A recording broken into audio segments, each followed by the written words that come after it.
Somebody who was who worked for it and earned it for someone who inherited it? That's not my specific question. My specific question is, what's more respectable? Somebody who was born with $1 million and died with $1 million, or somebody who was born with $0 and died with $1 million in their bank account? Well, if the person was born with $1 million, still had to work to keep the $1 million. So yes, the person who was less fortunate had to work, I would say, harder to get to the point. So which is more respectable is the question. I think it's respectable that they both worked hard. I think it is very respectable that somebody did work from poverty all the way to $1 million. That's absolutely fabulous. Do you think they worked harder, or do you think they worked less? Probably harder. Yeah. But that was kind of my point. It's just that these kids, for you guys to say that, just because this person, they had a harder life, well, they should have made the right decision. It is harder for a lot of other people to make the harder decision, to make that decision. So the decision is to work harder. It's harder for you to make that decision, but you still chose to make that decision. What is this kid gonna do if they can't pay for the food on their table? Yeah. Is that kid you think that kid should make the cognitive decision to go and mow some lawns and so that they can get $8 so that they can pay for their dinner that night? Of course not. But that's what I'm saying. So that falls on the parents. But again, okay, we're saying that they have bad parents. That's right. I think that you guys aren't understanding. There's so many bad parents out there. Parents that are drug dealers. Parents that are prostitutes. Parents that are hookers. There's all these parents. I know so many people that I've had parents and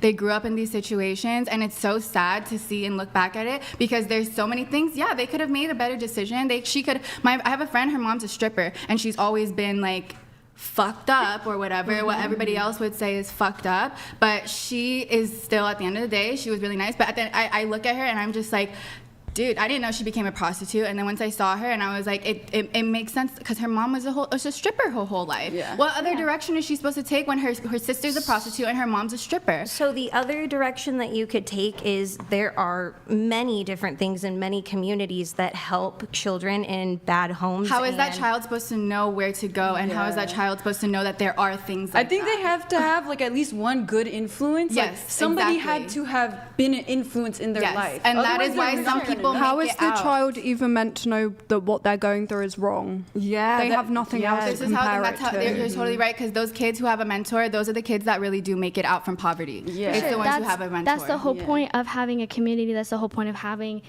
communities specifically looking out for children. We're not denying that. Of course, there should be communities looking out for children. Children, there's all sorts of different uneven circumstances, of course. But what we're saying is when that child can still make the decision when they're 16, whether or not to have sex, or whether or not to do drugs, or whether or not, because at that point, they are aware of right and wrong. They're aware of right or wrong, but you have no idea how strong their neural pathways are by that age already. For sure, but you still have the ability to make choices. Almost as long as you've been alive, if you've lived that way for 16 years, you're going to have to spend 16 years unlearning all of those behaviors. And fixing what your parents Kids fucked don't up. learn that. That's stuff you learn as an adult. And that's what you have to choose. Well, you have to as an actively adult, choose that is your responsibility to but you can't do that choices. Until you're an adult. Can't or makes the decision not to. You don't have even the knowledge to even understand that you have to do this. So for example, I have a friend who literally has no idea how to schedule a doctor's appointment herself. Well, that's the failure of the parents, and the parents should be called out for that. I know, but okay, so again, you're saying it's the failure of the parents. I know that, I understand that you're saying it is the failure of the parents, but it is I think it's unfair for you guys to say that, well, this child could have chose this direction in their life, and that's why I wasn't necessarily speaking to children. I was speaking about adults, because at some point you realize wrong and right, of course, right? Yes. But so when you hit adult age, when you hit the age of adult where you can make decisions for yourself, and you're still choosing to do the wrong thing or go down the wrong path, whatever that may be, you came to a conclusion that was wrong. And when you have full autonomy of yourself. Okay, so a 16-year-old who is... That's a child again. I'm talking about adults. Well, okay, I know, but don't you think a 16-year-old's decision... 16 is almost 18. That's almost a grown person. So it's if that person is at 16 years old and they make the wrong decision, in 2 years, their life can be fucked up. So by the time they're 18, they're an adult, right? They should have made the right decision. That's what I'm trying... these childhood decisions lead up to the adulthood decisions that they're making. Again, if your parents put you on the wrong path, this is what you chose. By the time you hit adulthood and you take a step step back and you look at your life and you say, I don't like the way this is going. Yes, I've made these choices to get there. Then don't vape. If you're gonna vape, like blow it behind you or something. My bad. It's okay. Anyways, I'm rather finding this to be a dull affair. I'm gonna move it on from. No offense to the people talking, but I don't know. Whatever. Fucking all I had. Start talking about kids. Whatever. Okay. well, that's a good one too. It was a good. What's your diagnosis? You? What? Me? Do you have diagnoses? Oh, do I ever? What are they? I have BPD, I have autism, I have epilepsy, I have functional neurological disorder. That's about it.